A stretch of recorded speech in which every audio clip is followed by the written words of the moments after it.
Beloved God, help us all to love you more and more and more and more and still yet more till we become worthy of union with you, and help us all to hold fast to beloved Baba's Dham until the very end. Avatar Meher Baba ki jai.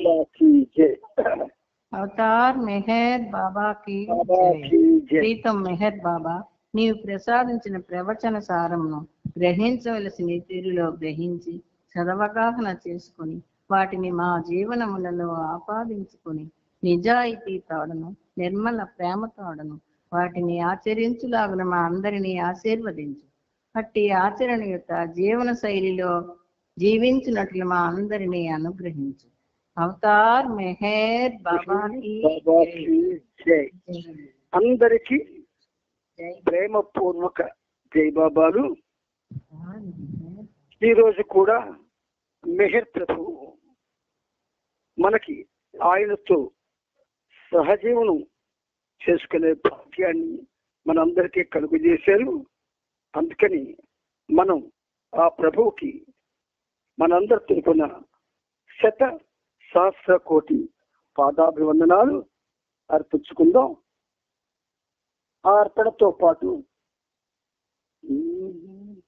కారుణ్య కందలిత దివ్యతరానురాగం, కారుణ్య కందలిత దివ్యతరానురాగం, భావత్క మధ్య జగతాముపకారకం సత్, భావత్క మధ్య జగతాముపకారకం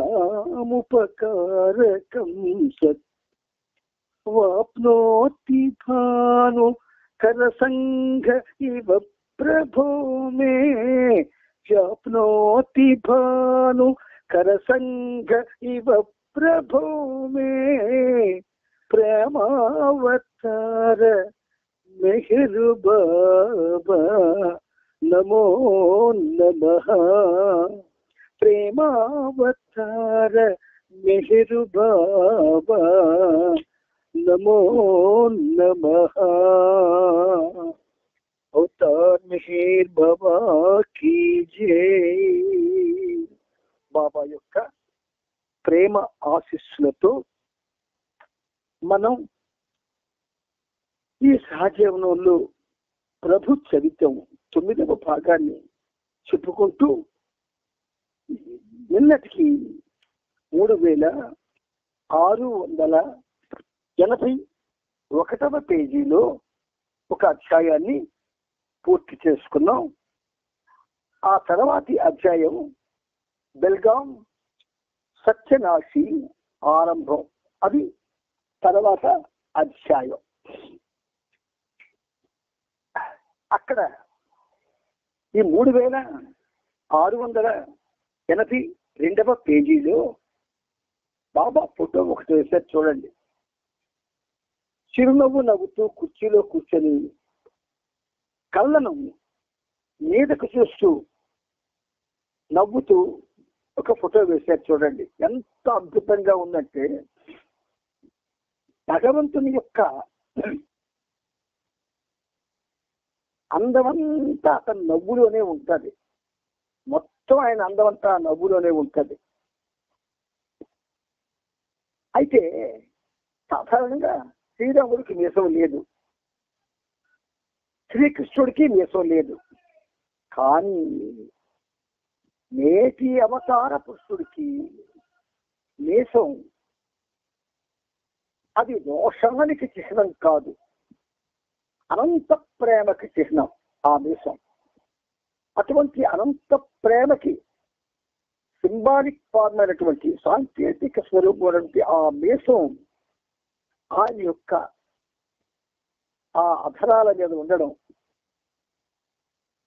ప్రతి మాట వెనుక ఆ అనంత ప్రేమ తొలికిసలాడుతూ మనకి వినబడడానికి అవకాశం ఇచ్చాడు ఆయన ఆ విధంగా.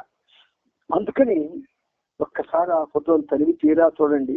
కిందని ఒక చిన్న క్యాప్షన్ రాశారు, ఆనందంగా ఉల్లాసంగా ఉన్న మెహర్ బాబా అని. ఆయనకి మాత్రమే ఆ మాటలు వర్తిస్తాయి, మనకి వర్తించవు. అందుచేత అంత ఆనందంగా ఉల్లాసంగా ఉన్నటువంటి ఆ ప్రభు యొక్క వదనాన్ని తనివి తీరా వీక్షించండి. ఇప్పుడు మనం ముందుకు వెళ్తున్నాం. చరిత్రలో 1949వ సంవత్సరం అక్టోబరు 15వ తేదీ ఉదయాన నవజీవనంలో తనతో పాటు వచ్చేవారి సామానుల సముదాయాన్ని తనిఖీ చేసేందుకు బాబా మెహరాబాద్ వెళ్ళారు. ఆయన అక్కడ ఉండగానే ఆ రోజు మెహరాబాద్ లో ఉన్న పురుష సభ్యులతో పాటు ఒక ఫోటో తీయించుకోవడానికి బాబా అంగీకరించారు. పూపల్ నర్సు అనే స్థానిక ఫోటోగ్రాఫర్ ఆ ఫోటోను తీశాడు. యస్వాలాల్లో 3 పురుషులు బాబాతో పాటు బయలుదేరడం లేదు. అంటే యస్వాలాలంటే ఒప్పుకున్న వాళ్ళు. వారిని ఉద్దేశించి బాబా ఇలా చెప్పారు, మీను ఖరాస్కు ఇచ్చిన పనిని చాలా సంతృప్తికరంగా పూర్తి చేశాడు.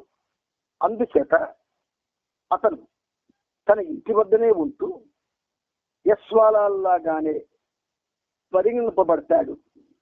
అతను పాకిస్తాన్ లో తన ఇంటిలోనే ఉంటూ మునిపటిలాగానే తన వ్యాపారాన్ని తదితర విధులను నిర్వహిస్తూనే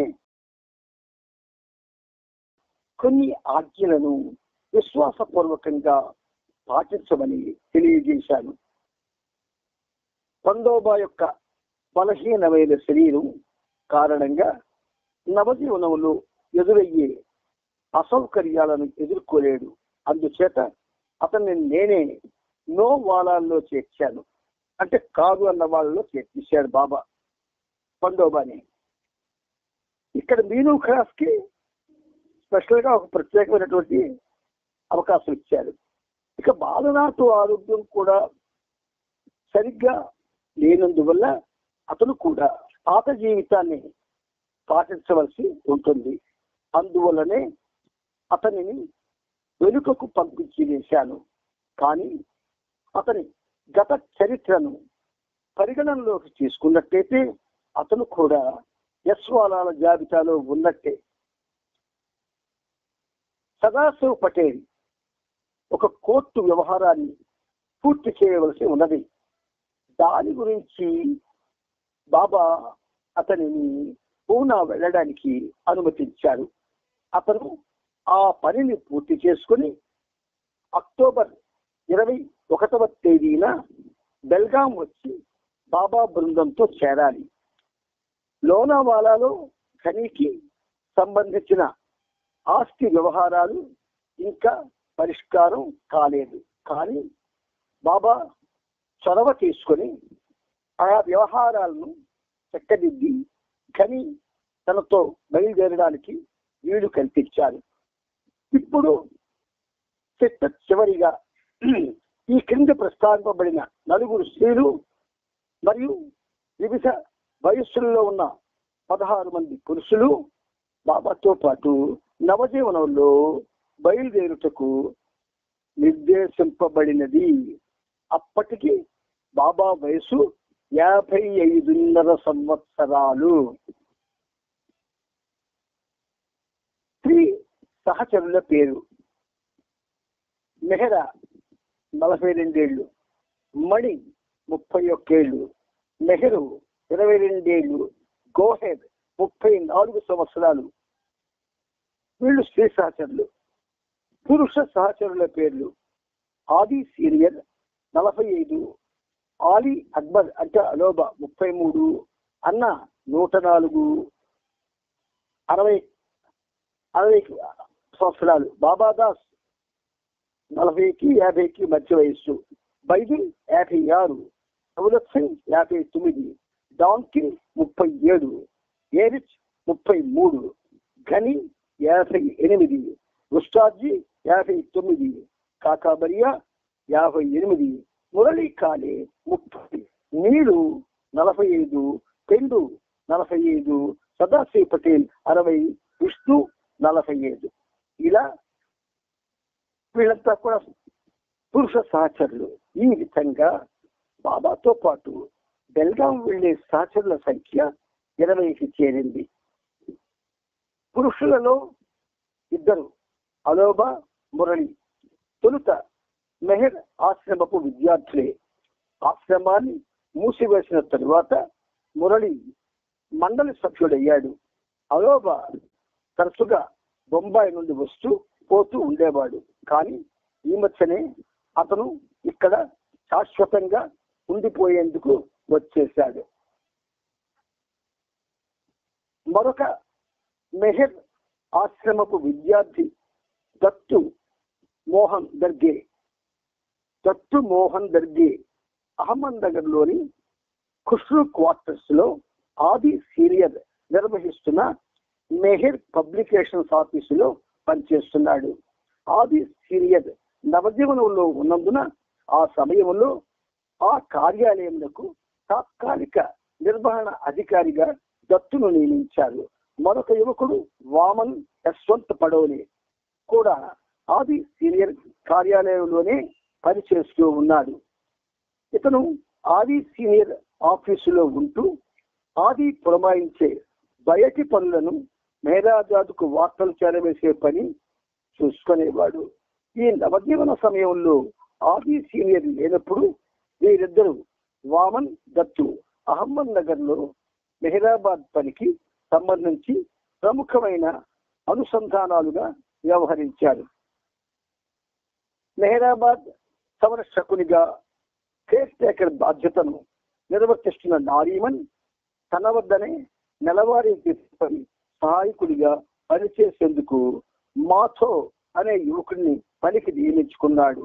గతంలో పూనాలో కస్బాపేటలో కళ్ళు దుకాణాన్ని నడిపిన రోజుల్లోనూ మరలా బాబా మంజిల్ ఈమెన్లో ఉన్న రోజుల్లో కూడా ఆ యువకుడు పనిచేశాడు.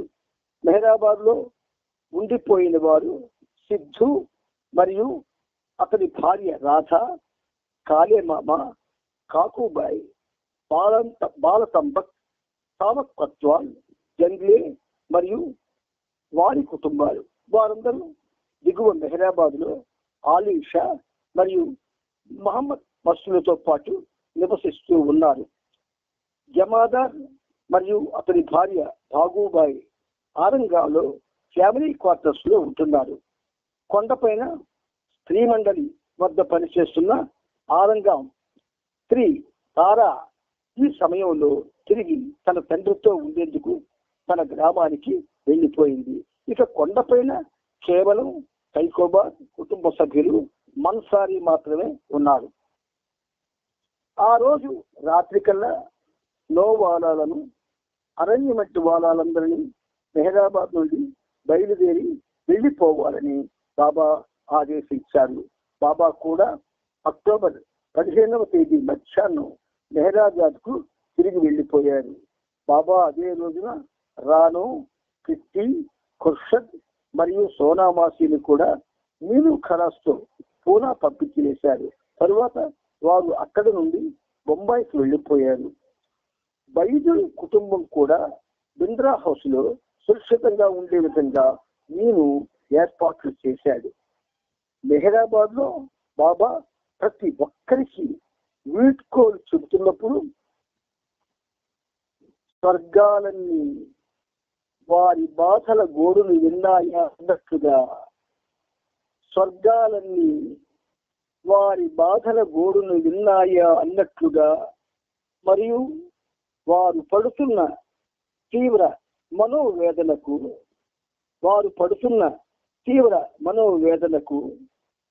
సానుభూతిని వ్యక్తపరుస్తున్నాయా అన్నట్లుగా ఆకాశం విలపించింది.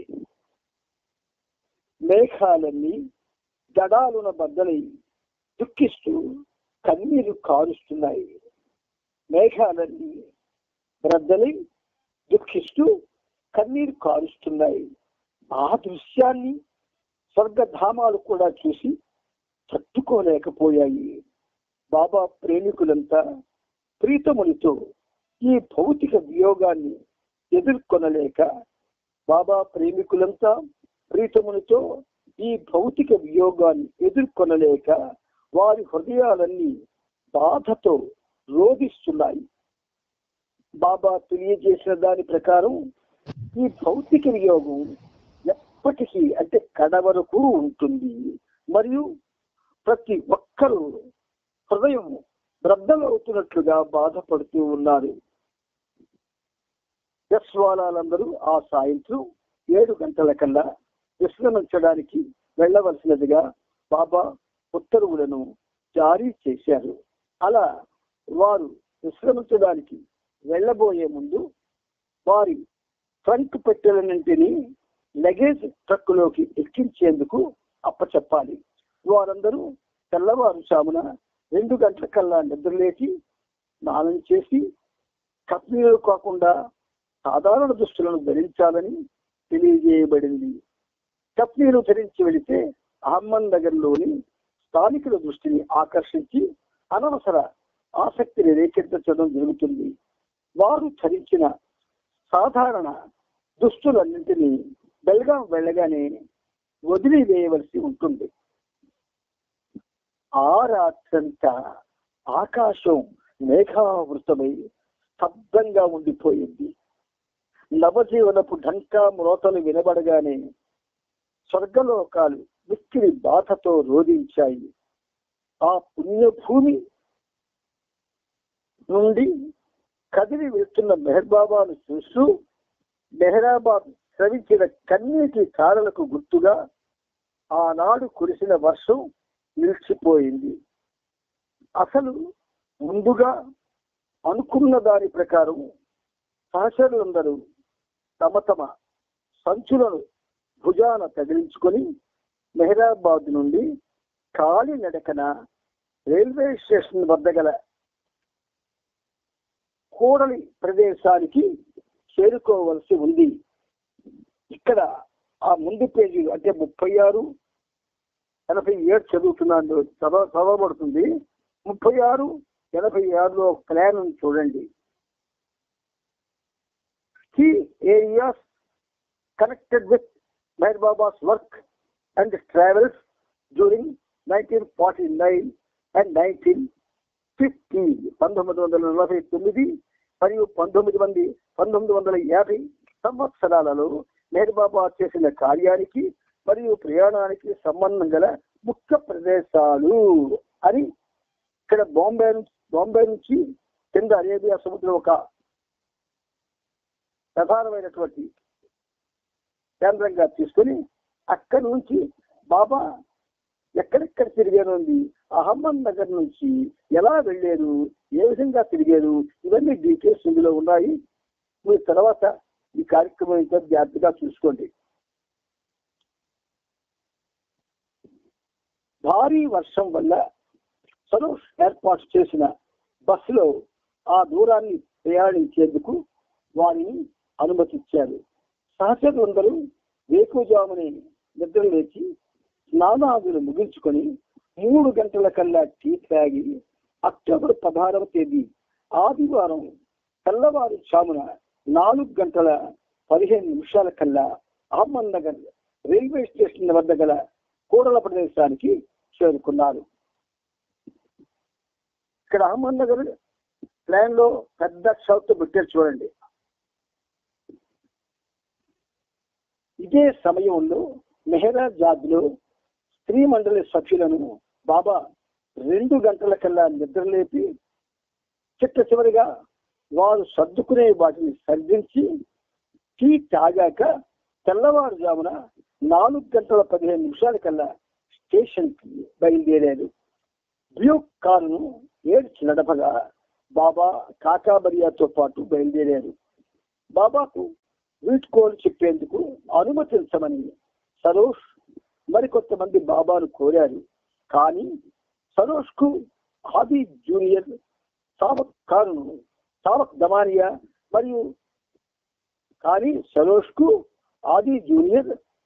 దమానియా మరియు పాద్రికి మాత్రమే బాబా అనుమతినిచ్చారు. ఖాళీగా ఉన్న యూప్ కారును పాద్రి తిరిగి వెనక్కి తీసుకువెళ్ళాలి. వీరంతా దారిలో ఆహ్మద్ నగర్లో ఆది సీనియర్ని ఎక్కించుకొని తీసుకువచ్చారు. వీరంతా ఆ ప్రదేశానికి చేరుకుని బాబా కొరకు ఎదురు చూస్తుండగా కొద్దిసేపట్లో బాబా కొరకు వేచి ఉండగా బాబా శ్రీమండలి అక్కడికి చేరుకున్నారు. ఆకాశం ఇంకా తన బాధను వెళ్ళగక్కుతూనే ఉంది. రోడ్డంతా వర్షం వలన నీటితో తడిసింది. ఇప్పుడు వర్షం మరింత ఎక్కువగా కురవడం మొదలైంది. ఇక్కడ ఈ ఉపమానాలు ఏవైతే మనకు చెప్పబడ్డాయో ఆ ఉపమానాల్లో బ్రహ్మాండమైన రహస్యాలు ఉన్నాయి. చూడండి, ఒక్కటి చెప్తాను మీకు. ఆకాశం ఇంకా తన బాధను వెళ్ళగక్కుతూనే ఉంది. బాబా అంటారు,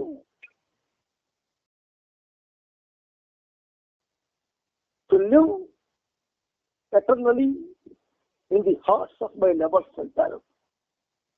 అయితే ఈ ప్రేమికుల హృదయాలు మనసు పని చేసినంత కాలం పని చెయ్యవు, మనసు ఆగిపోతే పని చేస్తాయి. ఇక్కడ గమ్మత్తేమిటి? అవతార పురుషుడు తన యొక్క అత్యద్భుత చాలా నూతనమైనటువంటి నవజీవనం అనే ఒక కార్యక్రమాన్ని ఆయన చేపట్టి తనతో పాటు 16 మంది పురుషులను 4 స్త్రీలను తీసుకువెళ్తున్నారు. వాళ్ళు బాబాతో ఉంటున్నారు, కానీ వాళ్ళందరినీ మిగతా వాళ్ళు విడిచిపెట్టారు. వారి హృదయాల్లో ఆ హృదయ ఆకాశాలు, వాళ్ళ హృదయ ఆకాశాలు బాధలు వెళ్ళగక్కుతూనే ఉన్నాయన్నమాట. అది ఆకాశం ఇంకా తన బాధను వెళ్ళగక్కుతూనే ఉంది అంటే రోడ్డంతా వర్షం వలన నీటితో తడిసింది. ఇప్పుడు వర్షం మరింత ఎక్కువగా కురవడం మొదలైంది. బాబా శ్రీమండలి సభ్యులు రైల్వే క్రాసింగ్ దగ్గర కారు దిగారు. వర్షం భారీగా పడుతుండడం చూసి సరోష్ ఆది జూనియర్లు ఆందోళన చెందారు. డ్యూక్ కారును తమతో పాటు ఉంచుకోమని బాబాను సరోష్ బ్రతిమాలాడు. భారీగా వర్షం పడుతూనే ఉంది కదా, అది మరింత పెరిగేలా ఉంది. మీరు అనుమతిస్తే కారు మీ వెనకే నెమ్మదిగా వస్తుంది. ఇంకా వర్షం మరింత ఎక్కువైతే మీరు దాన్ని వినియోగించుకోవచ్చు అని సరోష్ ప్రాధేయపడ్డాడు. ఆది జూనియర్ కూడా అలాగే తన కారును వాడుకోమని బాబాకు మనవి చేశాడు. తాను సరోష్ కారులో వెనక్కి వెళ్ళి తన కారును తీసుకుని వస్తానని చెప్పగా బాబా అనుమతించాడు. బాబా అయితే పాద్రేని కూడా వారితో పాటు తీసుకు వెళ్ళమని బాబా సూచించారు. సరోష్ ఆది జూనియర్ సావక్ దమానియాలకు బాబా కొన్ని సూచనలిచ్చి వారిని వెనక్కి పంపించేశారు. వారు బాబాను విడిచి వెళుతూ తమ కన్నిటిని ఆపుకోలేకపోయారు. స్త్రీల వెనుక ఒక ఫర్లాంగ్ దూరంలో ఉండే విధంగా తన పురుష సహచరులను నడమని బాబా సూచించారు. బయలుదేరే ముందు అందరినీ ఒక్క నిమిషం పాటు మౌనం పాటించమని చెప్పి వినయము భక్తికి గుర్తుగా వారు నిల్చున్న చోట క్రింద ఉన్న రోడ్ను చేతితో తాకి అదే చేతితో తన నిధులను ముట్టుకోమన్నారు. అలా మొదట బాబాయే స్వయంగా చేసి చూపించారు. ఆ తర్వాత తన చేతులను పైకెత్తి నిల్చొని బాబా తన సహచరులందరినీ ఈ విధంగా ప్రార్థించమన్నారు. ఓ భగవంతుడా, ఈ నవజీవనం విజయవంతము చేయి.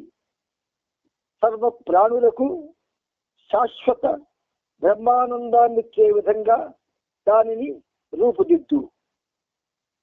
ఓ భగవంతుడా, ఈ నవజీవనం విజయవంతము చెయ్యి.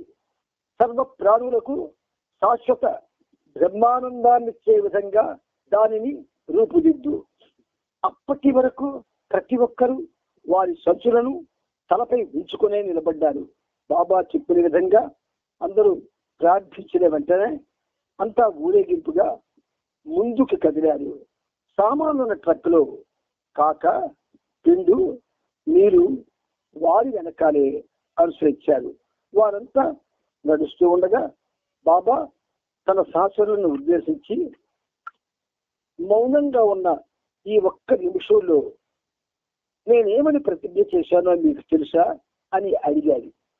అందరూ తలొక విధంగా చెప్పారు, కానీ ఏ ఒక్కరూ సరైన సమాధానం చెప్పలేకపోయారు. బాబా ప్రత్యేకంగా ఇలా చెప్పారు, ఇది ఒక రహస్యం, ఎట్టి పరిస్థితుల్లోనూ దీనిని వెల్లడించరాదు అన్నారు. వర్షం బాగా కురిసింది. ఆకాశం నుండి కారిన ఆ కన్నీటి ధారలు సహచరులందరికీ ఎంతో సహాయం చేశాయి. 1 మైలు దూరం నడిచిన తరువాత అక్కడికి 7 మైళ్ళ దూరంలో ఉన్న సాస్ అనే పట్టణానికి బాబా డ్యూక్ కారులో వెళదామని నిశ్చయించారు. పాద్రి ఆ కారులో బాబాను, స్త్రీలను తీసుకువెళ్ళాడు. పురుష సహచరులందరూ ఆది జూనియర్ వచ్చే వరకు వేచి ఉన్నారు. అతను 2 సార్లు తిరిగి తన కారులో పురుష సహచరులని సాస్ పట్టణానికి తీసుకెళ్లాడు. కానీ అక్కడికి చేరుకోగానే వారు విశ్రాంతి తీసుకోబోయే ఇంటి చుట్టూ మురికి నీరు, బురద ఉందని వారు గమనించారు. కనుక వారు అక్కడ ఆగలేదు. ప్రయాణాన్ని కొనసాగించి అక్కడికి 8 మైళ్ళ దూరంలో ఉన్న సూఫా అనే పట్టణానికి సాయంత్రం 6 గంటలకు చేరుకొని డాక్ బంగళాలో బస చేశారు. తీసుకొచ్చిన 2 కార్లను పాద్రి, ఆది జూనియర్ ద్వారా వెనక్కి పంపించేశారు. సహచరులోని పురుషులందరూ గ్యారేజ్ లోను, స్త్రీలు బంగళా లోపల ఆ రాత్రి విశ్రాంతి తీసుకున్నారు. ఎంత అద్భుతంగా ఉందో చూడండి. భగవంతుడితో ప్రయాణం. అది ఎటువంటి ప్రయాణం? నిరాశ, నిస్పృహలతో కూడుకున్నటువంటి ప్రయాణం, మమకారాలు లేని ప్రయాణం, దేని గురించి ఆలోచించలేని ప్రయాణం, దేని మీద వ్యామోహం లేని ప్రయాణం.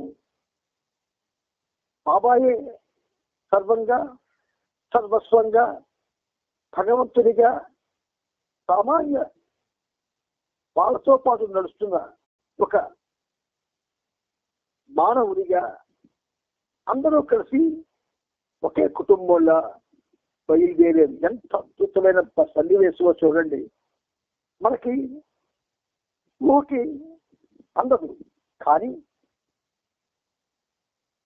ఊహించుకోండి, ఒకవేళ మనం అంటే బాబా నవజీవనం అయిపోయిన తర్వాత నవజీవనం గురించి చెప్పిన విషయాలు మనం తర్వాత చెప్పుకుంటాం. అప్పుడు మీకు అస్పష్టంగా చెప్తాను నేను నవజీవనం గురించి.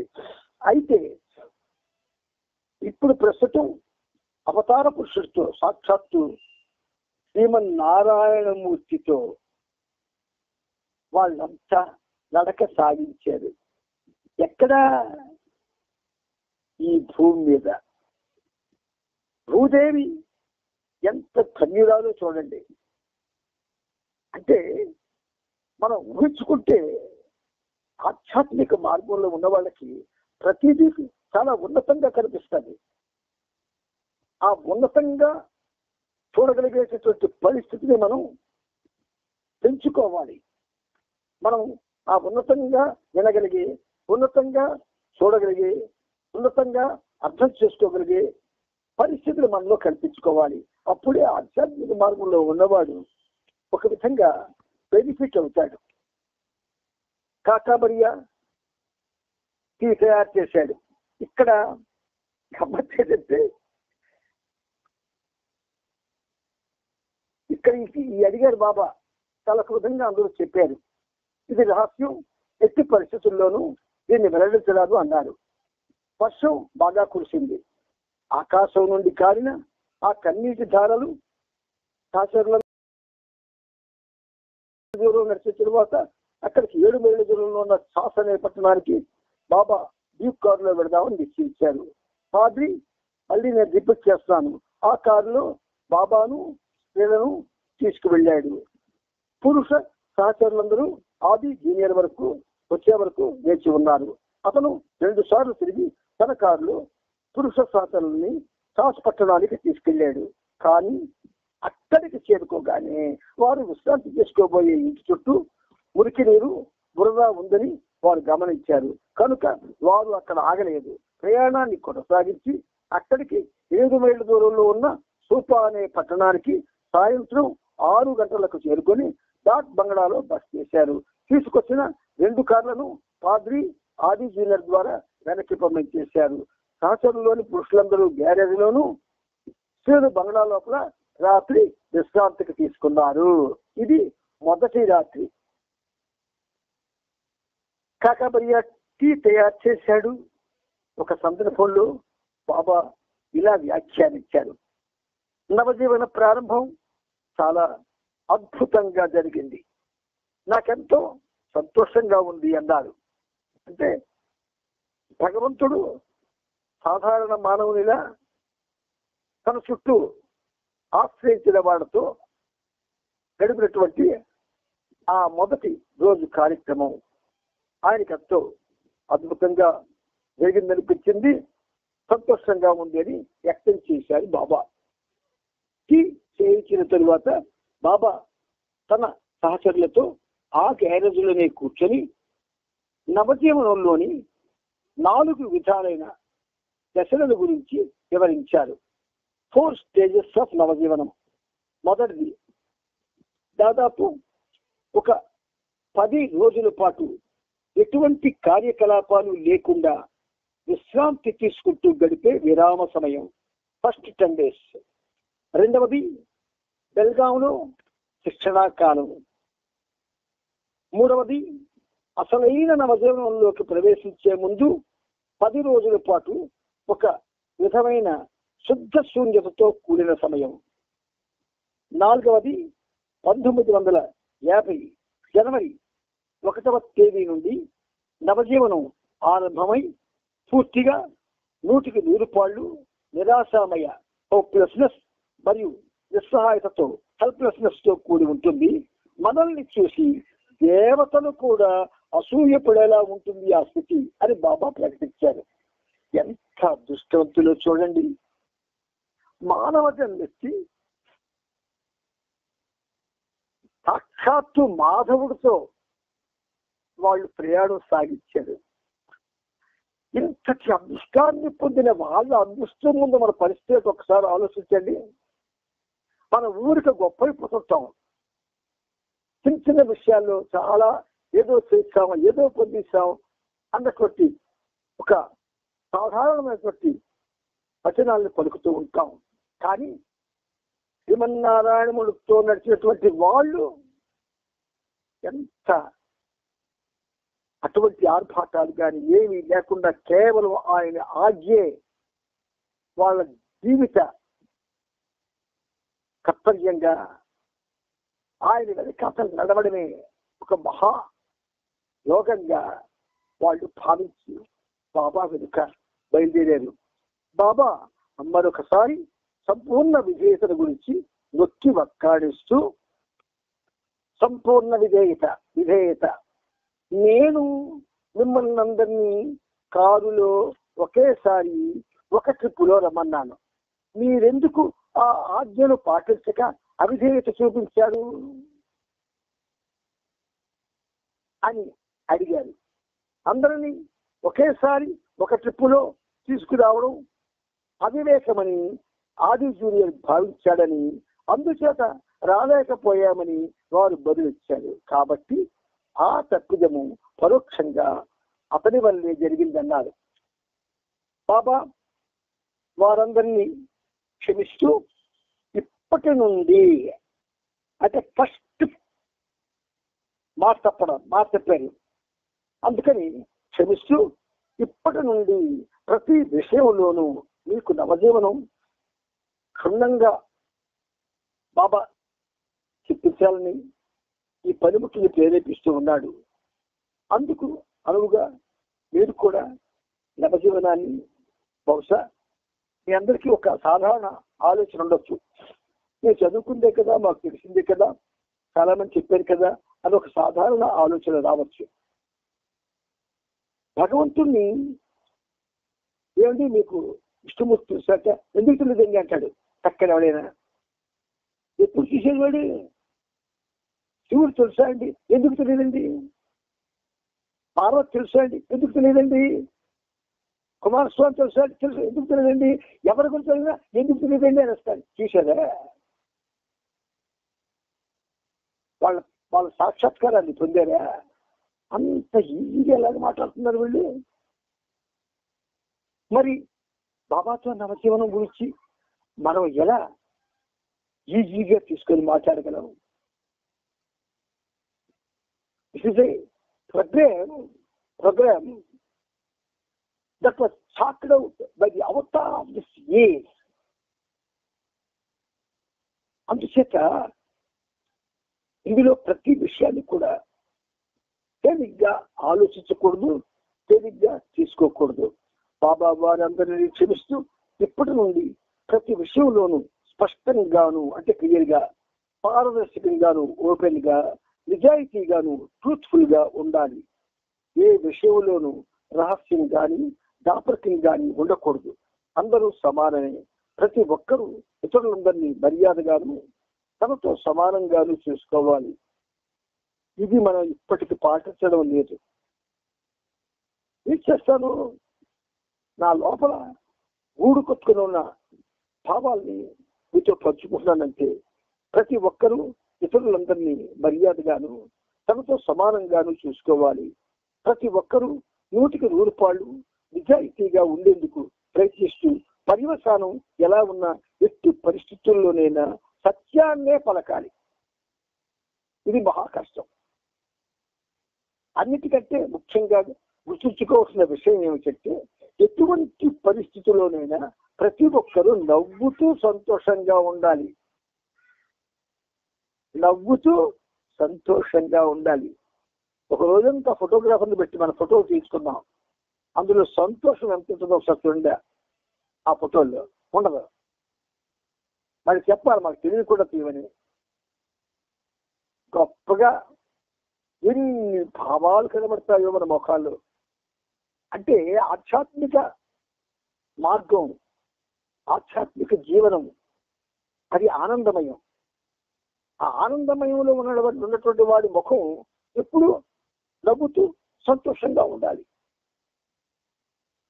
నిరాశామయమైన పరిస్థితుల్లో విసుగు, యావగింపు కలిగిన ఆ ఛాయలేని ముఖంలో కనబడనీయకుండా ప్రయత్నించాలి.